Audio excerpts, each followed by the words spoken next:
From the migrant crisis to Brexit and the rise of populist politics, immigration is highly contentious. Yet there still aren't border posts across the European Union. Individuals can work across these traditional borders, and migrants can get access to full state benefits and services. This is free movement, for all its critics, remains a core feature of European life, despite the demands for more external controls. My name is Matthew Lesh, and I'm the Director of Public Policy and Communications here at the IEA. Today's question, can European free movement survive? To discuss, I'm very excited to be joined by Dr. Emmanuel Comte, who's a historian and expert in European migration, specialising in free movement. He's a senior research fellow at the Hellenic Foundation for European and Foreign Policy, as well as a lecturer at the Vienna School of International Studies. Emmanuel also authored The History of the European Migration Regime, which was published by Routledge in 2018. Welcome to the podcast, Emmanuel. Thank you for having me. It's a pleasure to be here. Before we get into, I suppose, some of the kind of historical discussion, I'm just to get your thoughts on what is, I suppose, the underlying, moral, philosophical justification for free movement. Is it righteous to say people should be able to move between borders? Or is there, I suppose, a right of sovereign citizens to, of sovereignty and of citizens to reject people from entering a nation state? That's an important question. When it comes to the case of free movement, there is especially a strong case of economy, which was economy, as you know, was initially a moral science, which was to allow people to go where the return on their skills or on the labor force what the highest for them. So it's also, from the moral point of view, it's a way to foster human development by allowing people to move where they can find employment and they can exert their activity in the most profitable way. Then you ask specifically the question of the capacity of a community to organize itself in order to restrict the inflow of foreigners. That's a most complicated question. And the recent reflections on this issue tend to, the advocates of free movement deny the allocation of property rights to those big collective groups. Because that's the implicit assumption, that is, we are a collective and we have rights over our territory, which is our property, and we are legitimate in rejecting outsiders from our property. I suppose the question is who is the we there? The we in this case being, I suppose, historically the we might have been you can't leave the estate in which your lord controls and you were stuck to a very small area. And these days, I suppose it's the nation state, or in the European context, it's the supranational body. That's I suppose the changing definition of we over time. It remains a nation state even in the European case, even though there are some agreements at the European level. But the problem with that, if we stand from more philosophical point of view, is that the equation between property rights as they are enforced on an individual basis and possible rights of this kind on a collective basis creates a range of problems, because nobody wants to have the collective at the level of control over our own life that the holder of property has over their own estates. So it's a very big power to decide. I can decide who enters or not in my house in principle, but if you transfer those rights to a collective, you deny a number of freedoms to the members of this group. So the correct thing, and this is where markets can emerge and a free society can really emerge, is to define the pertinent level of exercise of property at the lowest possible level.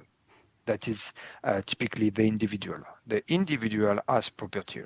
And so then associating by comparison, by metaphor, things that are from the point of view of property rights and should be for the individuals to the collective is misleading and creates a range of problems. So it's fair for someone to have their property rights and to be able to say, no, I don't want this person to come to my house. I don't want this person to come to my field. And but it's a completely different question if you transfer that to a collective level, such as the state, because then it implies a degree of cohesion of the body politics of the body of the state, which is not compatible with individual freedom. So is effectively what you're saying there that there isn't really a moral justification for borders, that I suppose at an individualist level, that people should effectively be free to move to whatever other country they might so please? Yeah, and I will answer to this question as also in a way to transition towards possibly the next item, that is the historical dimension that you mentioned earlier. That is, the question is there a right to restrict entry? Of course, there is a right, and nobody denies that. The right is dependent on precisely the capacity to create property rights in the destination country. That is, if someone happens to be a threat for property rights in the destination country, then the body politic can organize to prevent that person from entering the territory. Where there seems to be kind of practical issues here, of course, is in the modern welfare state setup. When someone becomes a migrant to a new country, there's a question about, do they then become entitled to certain benefits? Do they become entitled to healthcare? Do they become entitled to some kind of welfare payments if they're out of employment? That the migrants are not just making a claim to enter the property of the other nation state, but in the modern context, they're also making a claim on the resources of other people within that nation state at the same time. Yeah. I will be frank, and I would say there is no moral claim for an outsider to benefit from assistance from a group. I mean, to benefit from something to which they have not contributed. That an outsider can enter an insurance scheme, that's perfectly fine. That an outsider enters a system of assistance, that is a completely different story. So what you're effectively saying is people should have the right to move to a different country, but they shouldn't necessarily, or the ability to move to a different country, they shouldn't necessarily expect any benefits or any support from the state to do so. No. And that's the tricky part. That's how the increasing involvement of the state into assistance has created the migration predicament. Because then, if you make assistance compulsory, if you dilute property rights in the country so that everybody is somehow benefiting from social assistance in a way or another, then it becomes extremely contentious to let outsiders enter.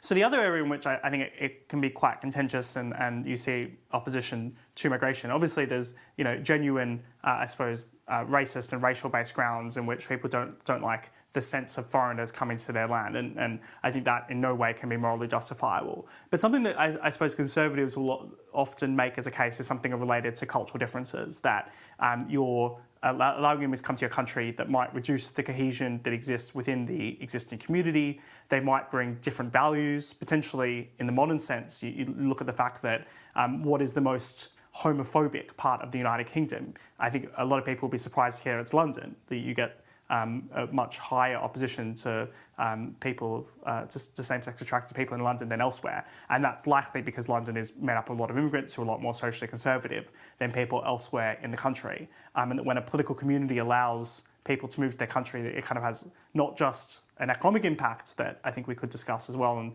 concern about people taking their jobs, but which is less economically substantiated, but certainly I think there might be something to the claims about cultural differences.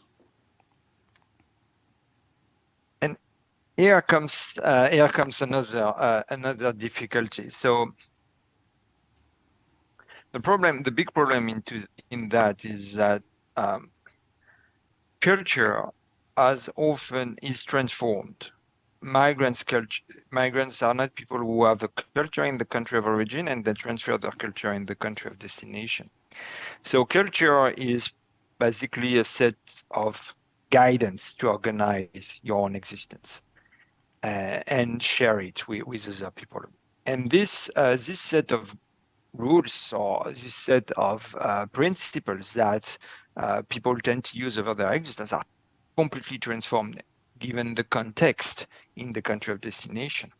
So people talk a lot about Islam. Is Islam compatible with Western countries? Uh, when immigrants from Muslim countries, let's take an example I know well, immigrants from Algeria to France, go back to Algeria, especially those who were born in France and they are descendants of their parents, but also sometimes the parents, they have a major cultural shock because their culture has almost nothing to do with the Islamic culture in Algeria. Yeah. So when we say those people have a culture that is not compatible with ours, I would be tempted to say that in a very big proportion of cases, we are actually referring to social tensions in the destination countries that lead people to behave in a certain way, and even to behave in ways completely at odds with the principles, the values, the norms of their countries of origin. Yeah, I suppose that's an interesting element where culture is to some extent a dialogue. You can even say in a positive sense that immigrants bring, it's often dismissed, but I think it is a truism and a very positive truism, which is immigrants bring different kind of food cultures and they contribute that to the place they move to in a positive sense. So it's obviously not just negative as well as immigrants kind of over time learning new kind of attitudes, new forms, new ways to treat other people, et cetera, et cetera. Kind of moving on to where you've done a lot of research, which I think is quite interesting, which is this fact of, we have within the European Union, at the very least, what is, historically speaking, quite an extraordinary development, which is the fact that there are no border controls when you go between countries. It's beyond the fact that there's also a single currency. For even a longer period of time, people have been able to move without any kind of state restrictions. And that, in a sense, I don't think is particularly controversial within the EU. At least most parts of the EU certainly became controversial within the UK, and you could argue it was a contributor to Brexit. How did that kind of regime of free movement develop within the EU? How did this come about? Yes, that's an interesting case because there have been, you say that it's controversial. It has been, of course, controversial at the time of Brexit. But if you look at the history of this regime, you see it has been controversial in short moments of time. And I would be tempted to say that as of today, we speak in 2023, and leaving Brexit aside, the free movement of people inside the European Union is not that contentious. It's not something that makes the headlines. 10 years ago, it was, and it contributed to Brexit. Now, it's not that contentious. And actually, I will give you the solution to the problem. The solution to the problem comes with the enlargement. That is, each time there is an enlargement to a large group of people from immigration countries with much lower living standards, you have a period during which this issue is highly contentious. But then things tend to stabilize under the effect also of the other freedoms of the European single market, free movement of goods, free movement of capital and services. But things tend to stabilize. So actually, it's not that contentious given how much. So what you're effectively saying there is the European enlargement during the 2000s of the Eastern European countries, it led to a kind of huge shock to the system because a lot of people subsequently moved out of the Eastern Europe and including into the UK, and it did kind of have a meaningful demographic impact. But then that stabilizes over time, and also the fact that a lot of Eastern European has become a lot richer, and which means that they're not sending as many immigrants because there's fewer economic reasons for people to leave, for example, Poland, while there might have been 10, 15 years ago. Yes. and they also became richer by moving, thanks to Yes. the free movement of people. But regarding Stepping back though, yeah, let's discuss the history of it. Where yes, did this yeah. begin? Where does this idea come from? Yeah, so this is something which is quite unusual if you look at the arc of recent history. The arc of recent history is that of the power, the growth and the power of the state, and state are regulatory machine. So they regulate. They want to regulate things. They want to create certificate. They want to create allowances. They want to create permits. They want to create all these things. And so this was the trend, and they want control. And the European free movement regime has been a quite unusual development.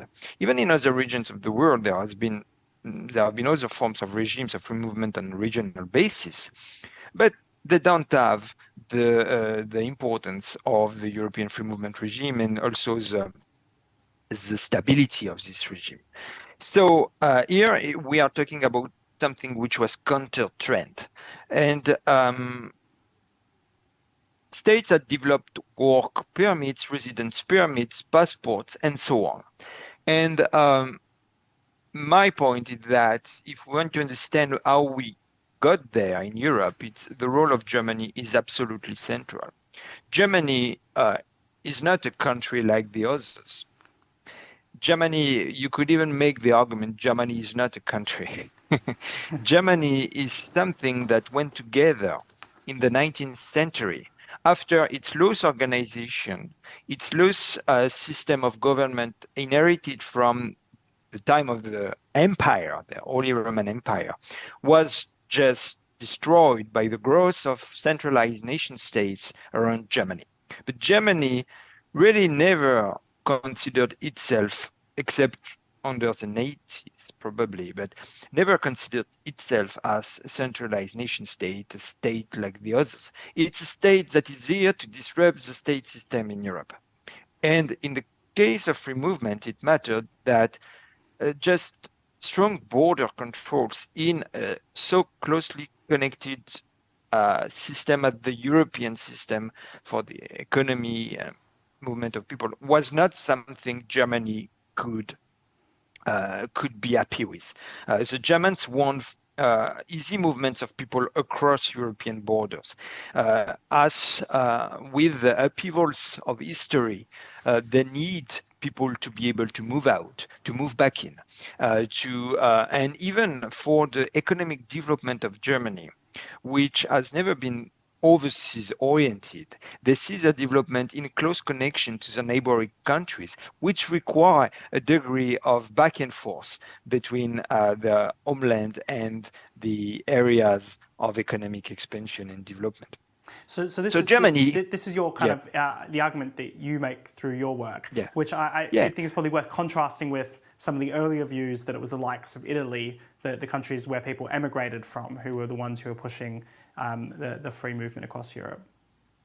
Yes, the work of historians is to interpret the archives, but the archives end up giving you a definitive answer as well. That is, what you see is that, of course, the Italians were in favor of free movement. Ask the Mexicans today, are you in favor of free movement with the United States? I doubt they will tell you no. You can even ask the Turks today, are you in favor of free movement within Europe? I doubt they will tell you no.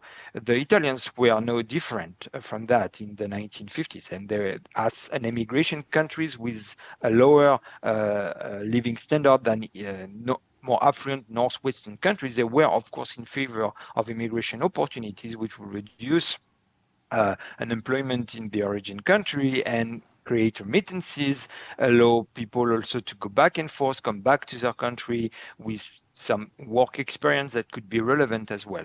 So Italy was in favor. There is no doubt about that. The big question is, why did the regime change? And I mentioned earlier that it was counter-trend. So you need to have a very powerful force to do something that is counter-trend.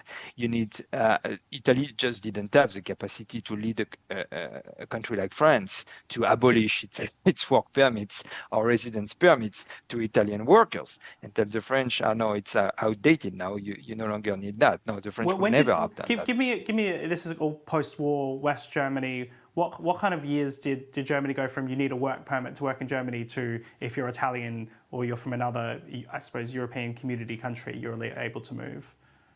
The German had from 1953, the labor shortages in Germany started to appear. In 1955, they negotiated the main agreement, the first big agreement with Italy, and at the same time, but that agreement was just a recruitment agreement with work permits, residence permits, and so on, selection even of migrants. But in the meantime, the Germans wanted at the multilateral level a regime of removement from 1955, that the dominant direction of West German foreign policy. And the Germans made it because they had the strongest economy in Europe. And so they would be able to absorb the inflow of Italians. And the French were really reluctant until they were convinced of that. To give you an example, Germany operated the regime of free movement as we know it as early as 1964, with the second European regulation about that. The French waited until 1968 to really open up the market. Back then, Italian immigration in France was insignificant, and the French actually would have liked to have more Italian immigrants because they were just receiving many more migrants from North Africa or Portugal. And so from the French point forward, it was as the European community expanded. So the UK became part of this when it joined the EEC. Yes. So the French followed the Germans, and the Germans carried the day because they had the strongest economy. They could stabilize the European migration system, but they wanted it for the reasons I have mentioned earlier. So here, what are we talking about? Just to be clear, when we talk concretely in that case about free movement, we talk first and foremost about the abolition of visas. This is what started, the abolition of visas, the abolition of residence permits and work permits, and the abolition of border controls was something that came later in the 1990s actually. But showing your passport rapidly at the border is not something different. When the UK used to be in the EU, you had still to show your passport. This is the Schengen zone, yeah. The UK was not in the Schengen zone. The others were, but the question of the control at border in itself had lost its importance as long as European nationals could freely go without work permits, residence permits, and visas to another European country. So it seemed to me, at the very least, that this wasn't that controversial in the second half of the 20th century as it developed, and potentially because it was free movement between countries at a relatively similar level of economic development. Obviously, you can say Germany was stronger than Italy, and France was somewhere between, or whatever it may be. But in the general scheme of things, they weren't necessarily a bunch of a very wide economic gap between them, and a sense in which there were a lot or an overwhelming number of people moving until you do get to that expansion I was talking about in the 2000s. Is that the right way to think about it, or was there other historical points where this did become very controversial, but was, I suppose, pushed through anyway? Yes, but it was controversial. It was controversial. The Italian immigration was controversial in other countries, in Belgium, in France. And the differences in living standards were quite substantial. Though, of course, they were lower than perhaps the differences you may have between a Western country today and a very poor country in the global South. But they were significant. And the closer also the country of origin, the stronger the flow. So quite significant differences in living standards meant that the situation was controversial for the French, and that's why the French were so reluctant. And then in the early 1980s, you had a second enlargement to a large number of countries of immigration, namely Greece, Portugal, and Spain. And Portugal used to be the most important country of immigration to France, and it was still a very poor country in Europe. So that led to the implementation of a transition period, precisely because destination countries, especially Germany at that time, didn't want to receive too many too fast. And what they missed at that moment was the free movement of services, which allowed some migrant workers to move as posted workers. And this was very contentious in the early 1990s. Before the enlargement to Eastern Europe, the question of posted workers was already a very big point of contention. Of course, in 2004, when about 80 million people joined the area of free movement, even though the EU back then was much bigger. It's fair to say the biggest shock to the system in its history. And those countries were indeed particularly poor. The two poorest came a bit later. These were Bulgaria and Romania, and they came in 2007. And so just 2.5 years, a bit more than 2.5 years after the 8 Central and Eastern European countries that joined in 2004, that taken together represented a major shock, and it contributed to making the question quite contentious in many European countries. The point has now been made quite extensively that the fact also that the UK chose not to implement any transition period for the recognition of free movement to those new entrants in 2004 also made it even more contentious in the UK. There is as well the question of the characteristics of the British welfare system that rely a lot on assistance, whereas you have other welfare systems in European countries that rely more on insurance. And that is, if you are not working, your entitlements to social security are quite limited. So anyway, in the mid-2000s, there was a period during which the free movement of people became extremely contentious. And it lasted about a decade. So that when the British people voted to exit the European Union in 2016, we were basically at the end of this big wave of 10 years of contentious around the free movement of people. Since then, the issue has settled down quite fast. Even during the Brexit negotiations, it was something the UK wanted out, but it was no longer for the British public something massively important in the years after the referendum. Yes, so, of course, with Brexit, there are also other issues going on beyond immigration in terms of as well sovereignty and control. But I don't think this is the right place to get into them. Another area where I suppose immigration has also become quite controversial, and it's not free movement per se, although it of course interrelates to that, which is the a continuous migrant crisis, both, I suppose, into the EU from the Mediterranean and then more specifically for the UK with the mass arrival of boats and thousands of people crossing the English Channel from France. That in itself seems to, I suppose, increase controversy about immigration in general and seems a very difficult issue. As you know, you've said you're generally an advocate for free movement of people. Is there not a bit of a challenge here, though, when it's, I suppose, extremely uncontrolled and people taking dangerous journeys and something that I suppose politically is quite toxic as well for even people who want to support immigration? Yes, I believe that the free movement of people is the best way to organize precisely the movement of people. I wouldn't say that I am an advocate in the sense that I would just say now let all those people in. The question is more complex. The question is, why is there a problem in the first place? That's the question. And you need to disentangle why, what are the various factors there. We mentioned it at the beginning, that assistance systems make immigration extremely controversial. That is, if for whoever is on the territory, you recognize certain entitlements to public benefits, then it's clear it is going to be very controversial. Second thing is that states have regulated a lot the labor market. And when you have regulation of anything, you have a usual suspect in mind. You have a usual worker in mind. When you regulate the minimum wage, for instance, you have a usual worker in mind. This worker must be like this. He must have this level of skills somehow.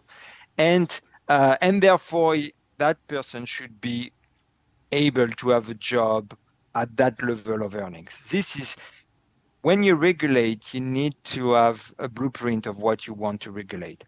The problem is that those migrants who arrive in destination countries and come from sometimes much poorer countries do not fit this model. And so in many European countries, the minimum wage can be a serious obstacle to those people finding a way to earn a living honestly. And so here you realize the problem that is on the one hand, you have a variety of regulations that prevents those people from working. So sometimes these are official regulations. For instance, asylum seekers, they cannot look for a job. So they're in the country, but they cannot work. Indeed, that's the case in the UK. I think for at least the very first 6 months that they're in the UK, they can't work. So, and in some countries it's even longer. So you have minimum wages, you have interdictions that make it extremely hard for those people to enter the economy, to sell their skills, to sell their labor force in the economy. And on the other hand, you have entitlements through public welfare systems, including, for instance, we are talking about asylum seekers. They are accommodated in centers that the taxpayer is paying for. So if you put together extensive regulation of the economy, of the labor market especially, and entitlements for whoever is present on the territory, you are sure to make immigration an extremely controversial matter, even sometimes for people from similar countries. So you need to design this is something that will have to be disentangled. I'm sorry to say. This is what they sometimes talk about with, I suppose, push and pull factors. So for a lot of immigrants, or especially asylum seekers, the push factor is that they're coming from much poorer countries, sometimes countries where there are serious human rights issues, or often there are serious human rights issues. But I suppose what you're saying is there's also pull factors here that is encouraging a lot of people to move, which is effectively the welfare state. And associated benefits. I think something else, and I want to also get your thoughts, I suppose, that we haven't discussed properly yet, which is the economic claims around immigration. I think the usual view, of course, is that immigrants come and take people's jobs domestically. And of course, I don't think there's good economic support for that view whatsoever. Immigrants expand the labour supply and create more jobs overall. Where there are, I think, some interesting questions around things like to what extent does immigrants encourage lower productivity because you have a more labour-based rather than capital-based economy? And there's a lot of claims going on in the UK that the reason why we have such a low productivity economy is because of low-skilled immigrants. I don't know if that's necessarily true, but that's something claim we hear a lot of. And then I think the other economic element here is what are the kind of burdens that immigrants put on society, not just on the welfare state, as you've discussed, but also public services, but also like housing. The UK has a massive housing crisis because we haven't built enough homes to serve the domestic population. And you add on not building enough homes to the domestic population with immigrants, and it kind of leads to frustrations. And people say, well, what the heck are we doing having all these immigrants if we don't have the housing for them, we don't have the public services, the high enough quality, and we're a bit worried about what impact they're going to have on wages or productivity.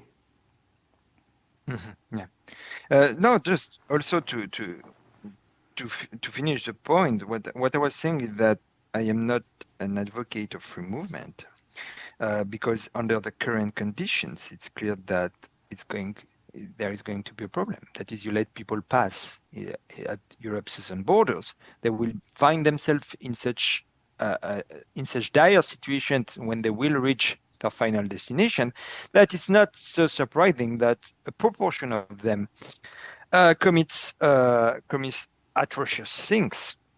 So I am not an advocate of that, but I am saying that the current system as it exists just doesn't work.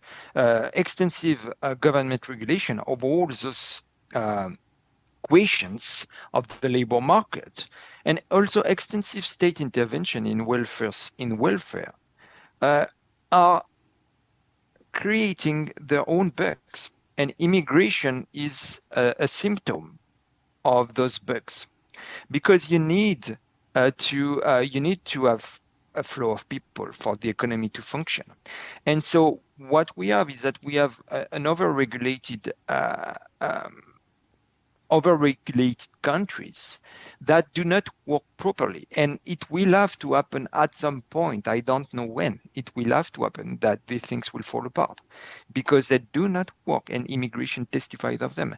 And when you have an immigrant that commits rape or atrocious crimes and so on, it's not because this person was deeply evil.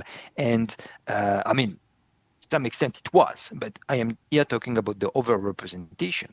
It's because also those people find themselves in conditions that in which crime tends to prosper. So there is a need to rethink the role of the state in societies. That's absolutely fundamental.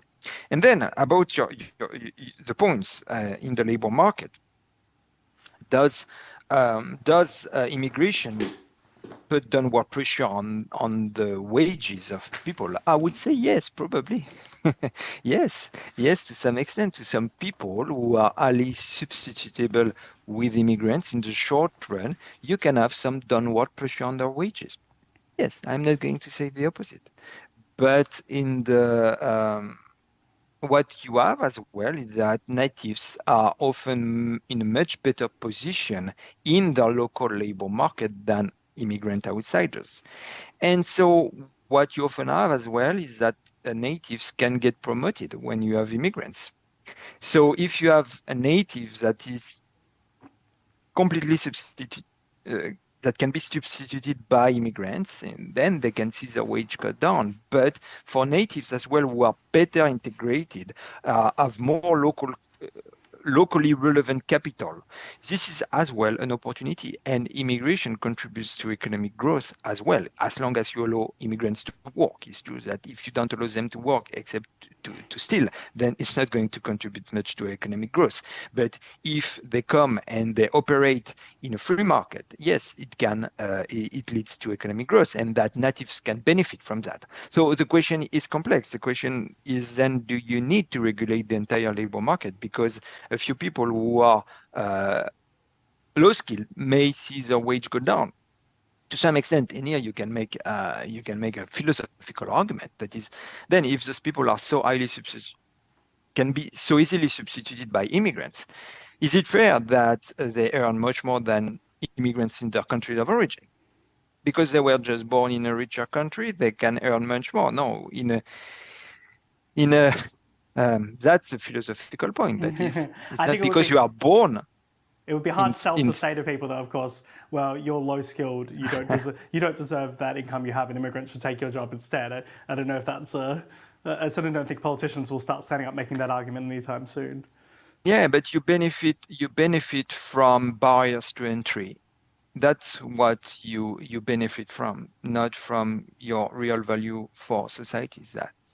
Yeah. And regarding housing, then we were talking about disentangling a variety of factors. The housing market is probably one of the most biased markets in the current economy.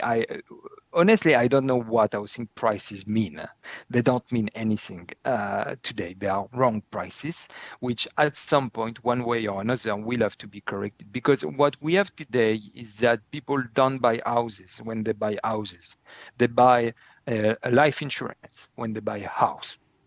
So that's a completely different story. We are mixing in the same good the housing market, that is a market for receiving housing, with the capital market, that is a market to keep your capital over time. So that's also something, so that has to do with the monetary system in which we operate, in which you have regular increases in the monetary supply. And the housing market has been the place where people have parked their money to try to resist to this constant depreciation of the value of the fiat currency. So then, talking about immigration inside this completely biased market, yes, of course, if you have increased demand, you will have increased prices. But it turns out that one of the key economic sector in which migrants work also happens to be construction. So migrants, we were talking about downward pressure on wages. So here we can have a downward pressure on wages in construction, which leads under a competitive system to a downward pressure on prices as well. So the two effects can cancel one another. That is, migrants can increase demand on the housing market, but they can also contribute to lower prices on that market because they are heavily involved in construction. So these things are quite complex.